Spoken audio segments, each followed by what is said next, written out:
Who's hiding behind this tree? It could be yokai. Who's lurking inside this bush? It could be yokai. And who's lying in wait underneath the bed? It could be yokai. Now, if you're wondering, what is yokai? You've come to the right place. This is the Kazdoy Closet. I'm Kazdoy, and this is my closet full of all the stuff that I love. And today we look at a wonderful box set of 4 films known as the Yokai Monster Collection. Let's check it out. So what are yokai? Well, it's a general term for all supernatural beings and monsters. They can be grotesque, or they can be cute, they can be harmful, or they can be friendly. The booklet in this box set, Yokai Monster Collection, goes into a lot of detail about yokai monster history, and it dates back to 10th century Japan. But we're going to start with the first film in this 4-disc set, and that is called 100 Monsters. This is from 1968. It's in color. It's in Japanese with English subtitles, and it's only 78 minutes long. So this one, 100 Monsters, the first film in the series, it's about this greedy man who wants to tear down a shrine, and he wants to build a brothel instead, which is kind of odd because these are, for the most part, kids' films, and I don't know why they put a brothel in there, but there it is. One of the storytellers in the film, it's almost an anthology film really, talks about the 100 monster curse, and of course everybody ignores it, and soon enough 100 monsters start haunting the brothel to get rid of all the bad guys. So it's really a morality tale where the bad guys are punished. Various techniques are used in this as far as special effects go, including marionettes, animation, a lot of practical effects, costumes. There's a theremin playing in the beginning and throughout the film intermittently. There are matte paintings for the backgrounds, which give it a surreal look. It's really a mix of horror, fantasy, and folklore, like all these films are.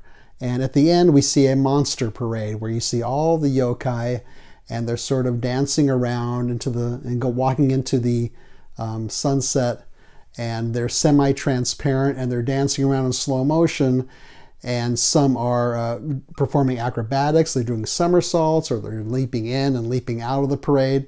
And it's kind of cool to see that at the end, all the monsters together as they walk away and leave the scene and the film ends. So for 100 Monsters, I'm going to give this a rating of 4 ghosts out of 5. The second film in this series is called Spook Warfare.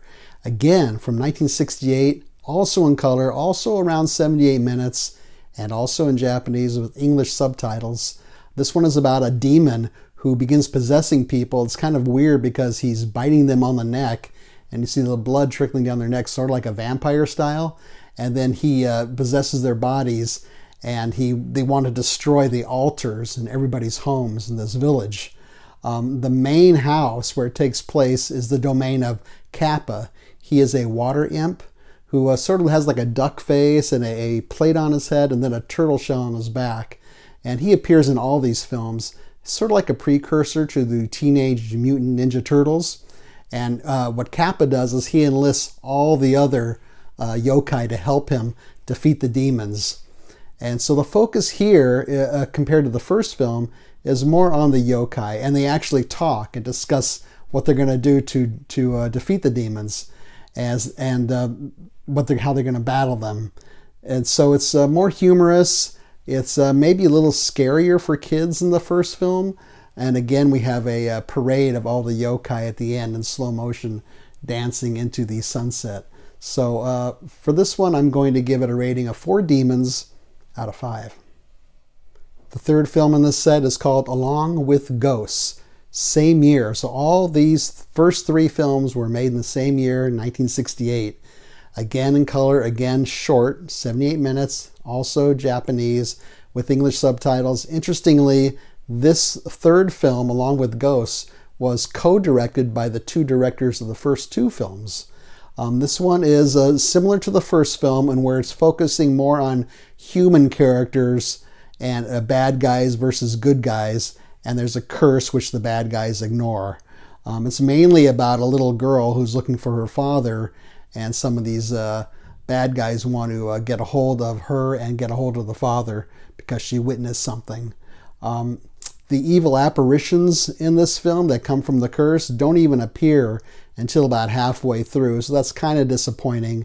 And then it does end with that yokai monster parade at the end again, but they only appear very briefly in this film, so it's kind of misleading to call it a yokai monster film, but there you have it. So I think it's really the weakest of the first three. I'm still going to give it a rating of 3 ghosts out of 5. Now the fourth film in this collection is a real departure. It's called The Great Yokai War, and we're fast forwarding ahead to 2005. And this film is also much longer at 124 minutes, still in color, still in Japanese with English subtitles. And it's like a big budget reboot of these older, more innocent yokai monster films. And this one includes a director who's known for more macabre films, but he's done actually a lot of different work in a lot of different genres. This one's about a young boy who's chosen, he's the chosen one, to defend humanity against a demon who's set out to destroy Japan.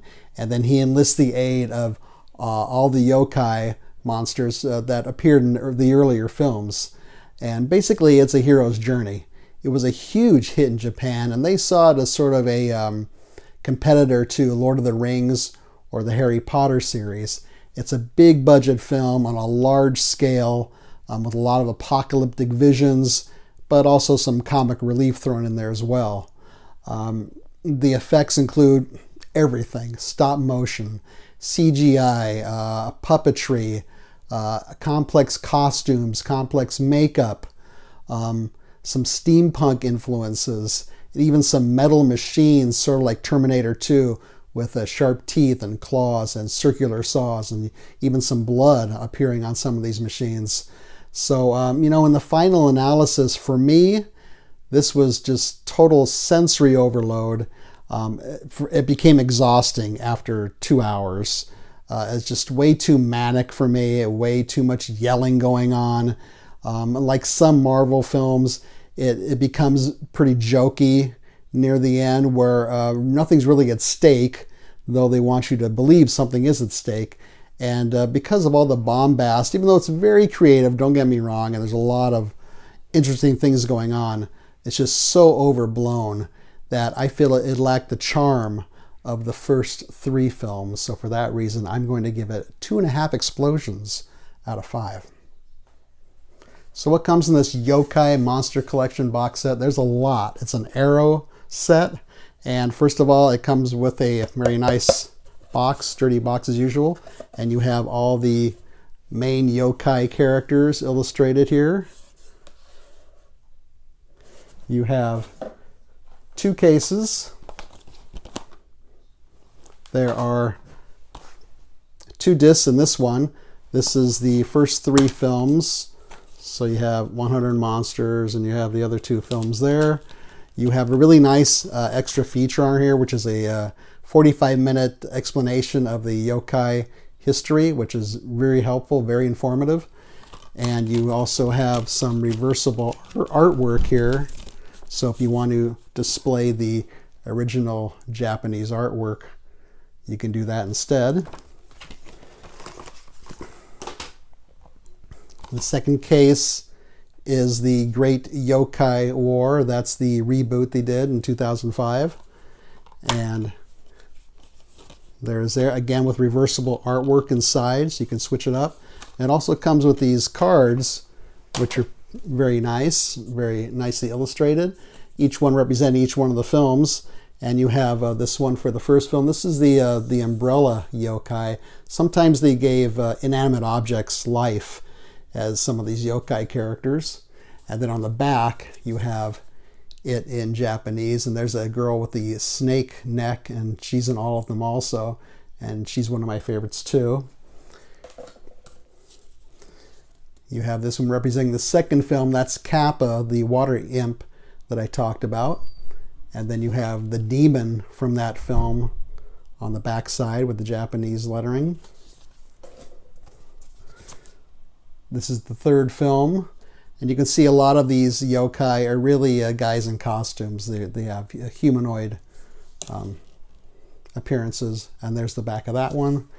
And then for the Great Yokai War, the reboot, you have some of the more elaborate costumes. And a little ad there on the back for it. But wait, there's more. There's also something that I showed you at the beginning, which is a fold out of the main yokai characters, represented here. And then if you turn it over, it's the same illustration, but it has the name of each character and a brief description of each one as well. And of course, there's a very nice booklet that comes, 60 pages. A lot of information about the history of the yokai and some background information about each of the films as well. So I think if you are into kaiju, though kaiju is a little bit different, I'm talking about the Japanese monster films.